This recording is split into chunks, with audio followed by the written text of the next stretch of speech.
अगर आपने अभी तक मेरा चैनल सब्सक्राइब नहीं किया तो ये रेड कलर का सब्सक्राइब लिखा हुआ है, इस पर क्लिक करके मेरे चैनल को सब्सक्राइब करें ताकि नई आने वाली वीडियो की इत्तला आपको मिल सके। अस्सलामु अलैकुम वरहमतुल्लाहि वबरकातुहू। आज की इस वीडियो में मैं आपको ये बताऊंगा कि ये कैक्टस प्लांट है और कैक्टस प्लांट इस तरह के अक्सर पानी ज़्यादा लगने की वजह से ख़राब हो जाते हैं। तो मैंने इसको ये प्लास्टिक के पॉट में रखा हुआ था, तो इसके ये देख सकते हैं आपके नीचे से पानी निकलने के जो ये सुराख बने हुए हैं, ये कुछ बंद हैं और जो खुले भी हैं तो वो भी मट्टी उनके आगे रुकावट बनी हुई है।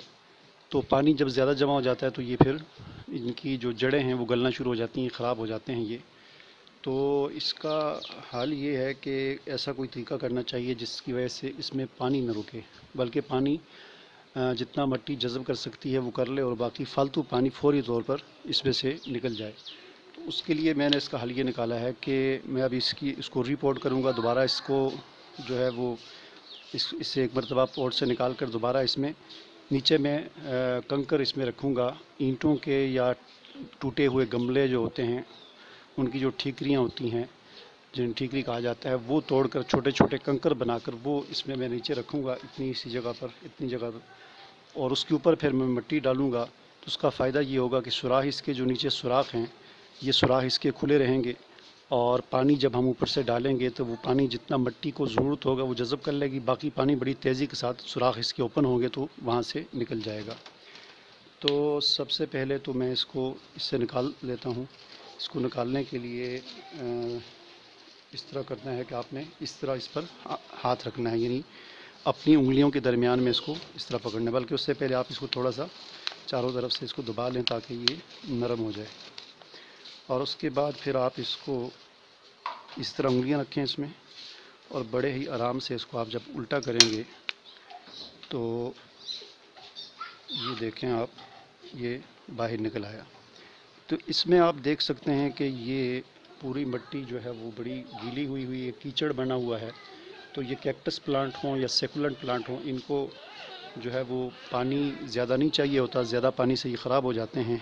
तो ये मिट्टी देखें बहुत गीली है, कीचड़ बना हुआ है, तो इससे इसको ये ख़राब होने का ख़तरा होता है। तो अब इसके हल के लिए मैं इसमें इस पॉट में नीचे पत्थर रखूँगा, कंकरियाँ रखूँगा। तो चलें पहले वो कंकर बना लेते हैं ईंटें तोड़कर, या मैं देखता हूँ अगर मुझे ठीकरियाँ मिल गई तो वो तोड़कर मैं कंकर बनाता हूँ। चलें पहले वो आपको दिखाता हूँ कि कंकर कैसे आपने बनाने हैं।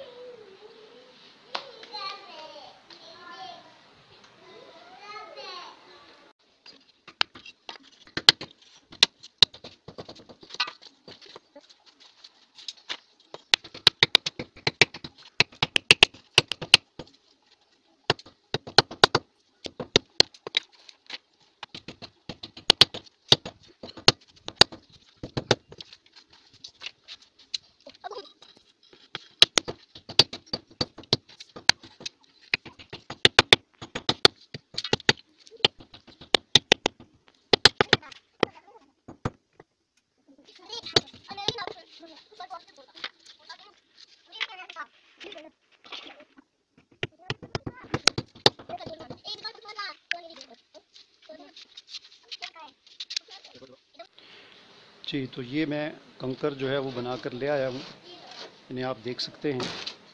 तो ये ठीकरियाँ मैंने तोड़ी हैं। एक टूटा हुआ गमला था, उसको मैंने तोड़कर बारीक कर दिया और फिर इसको मैंने कुछ देर के लिए 10-15 मिनट के लिए पानी में भी इनको रखा है ताकि ये अच्छी तरह पानी को जज़ब कर लें। क्योंकि इनके अंदर जो है ये खुश्क होती हैं, आग से गर्म होती हैं, धूप से गर्म होती हैं, तो ये अब ठंडी हो चुकी हैं। तो इनको मैंने पानी भी अच्छी तरह दे दिया है अब। और इसके साथ ही मैंने ये पोट जो है, इस पोट को भी मैंने धो कर साफ़ कर लिया। अब देख सकते हैं इसमें काफ़ी सारे सुराख हैं बड़े बड़े।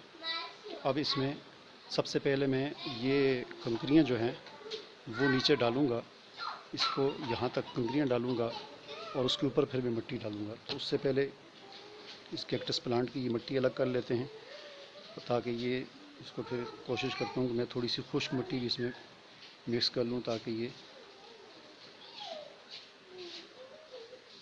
सही तरीके से ग्रो कर सके। देखें बिल्कुल मिट्टी जो है वो कीचड़ बनी हुई है।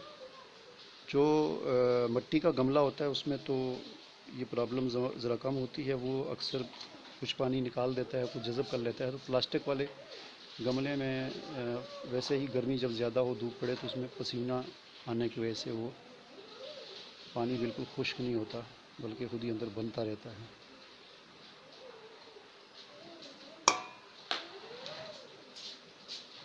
तो ये इसकी जड़ें हैं, जड़ें तो इसकी अच्छे तरीके से काफ़ी सारी हैं।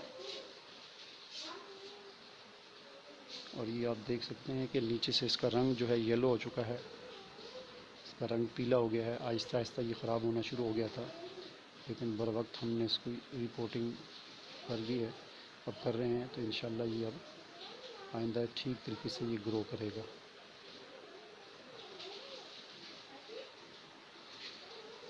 तो इसको मैं 1 मिनट के लिए यहाँ रख देता हूँ। और ये मिट्टी जो है ना, ये सारी गीली है, इसमें कुछ थोड़ी सी मैं खुश्क मिट्टी जो है वो मिक्स कर देता हूँ ताकि ये ठीक हो जाए।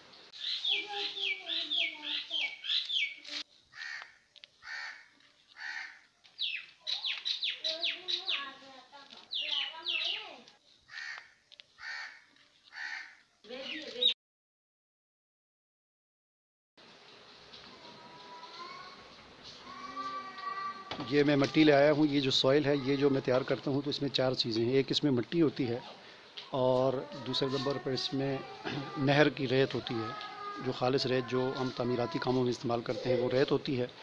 और तीसरे नंबर पर इसमें थोड़ी सी मिकदार में कोकोपीट है और गाय का गोबर है।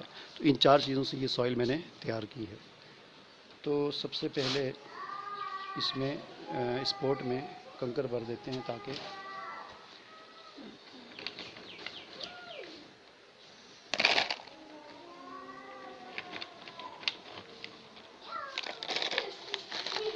ये देखिए मैंने इसमें इतने सारे कंकर डाल दिए हैं। अब इसका फ़ायदा ये होगा कि इसके ऊपर जब मैं मिट्टी डालूँगा तो इसके सुराख बंद नहीं होंगे, और पानी बड़ी तेज़ी के साथ नीचे से निकल जाया करेगा। जितना पानी ज़रूरत होगा वो मिट्टी अपने अंदर जज़ब कर लेगी, बाकी पानी स्टोर नहीं होगा, बल्कि तेज़ी के साथ निकल जाएगा।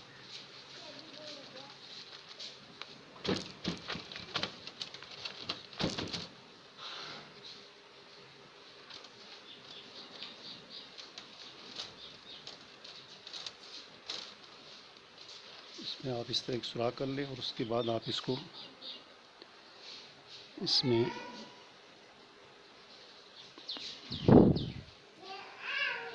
लगा लें।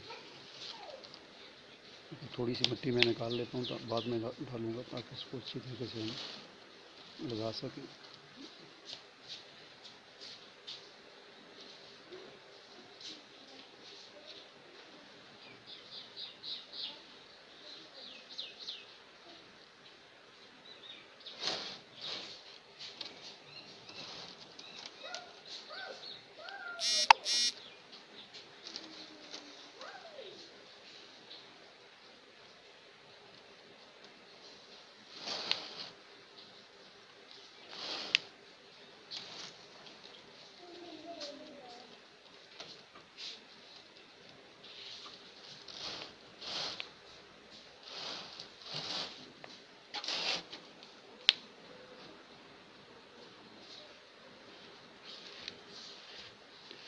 और साइडों से मिट्टी को थोड़ा सा दबा लें, ताकि अपनी जगह पर बैठ जाए।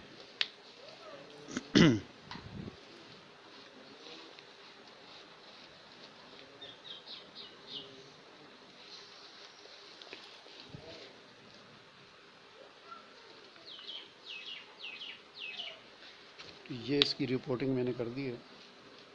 अब आइंदा जब इसको पानी दिया जाएगा तो पानी इसमें ठहरेगा नहीं, बल्कि बड़ी तेज़ी के साथ नीचे से निकल जाया करेगा। ये इस तरीके से आप कोई भी कैक्टस प्लांट हो, सेकुलेंट प्लांट हो, उसको अगर आपने प्लास्टिक के पॉट में लगाया हुआ है इस तरह के, तो उसमें आप ये तरीका ज़रूर इख्तियार करें, ताकि पानी, मेरे बहुत सारे प्लांट इस वजह से ख़राब हुए हैं कि पानी ज़्यादा लग गया। तो आहिस्ता आहिस्ता तजुर्बात से आदमी सीखता है। अब मुझे ये पता चल गया कि इसमें पानी किसी तरीके से स्टोर नहीं होने देना, और उसका तरीका यही है, बेहतरीन हाल इसका यही है कि नीचे आप थोड़े से कंकर रख दें, तो अब आप देख सकते हैं कि ये इसके सुराख, ये तो नीचे से मिट्टी बाहर से लगी है, वरना ये देख सकते हैं आप सुराख बिल्कुल खाली हैं इसके। ये देखें बिल्कुल खाली सुराख है। पानी आएगा तो किसी भी जगह पर नहीं रुकेगा, बल्कि बड़ी तेज़ी के साथ यहाँ से निकल जाएगा। तो आपको अगर ये मेरी वीडियो पसंद आई हो तो इसे लाइक भी करें, शेयर भी करें और मेरे चैनल को ज़रूर सब्सक्राइब करें ताकि हर नई आने वाली वीडियो का नोटिफिकेशन आपको मिले। अल्लाह हाफिज़। अगर आपने अभी तक मेरा चैनल सब्सक्राइब नहीं किया तो ये रेड कलर का सब्सक्राइब लिखा हुआ है, इस पर क्लिक करके मेरे चैनल को सब्सक्राइब करें ताकि नई आने वाली वीडियो की इत्तला आपको मिल सके।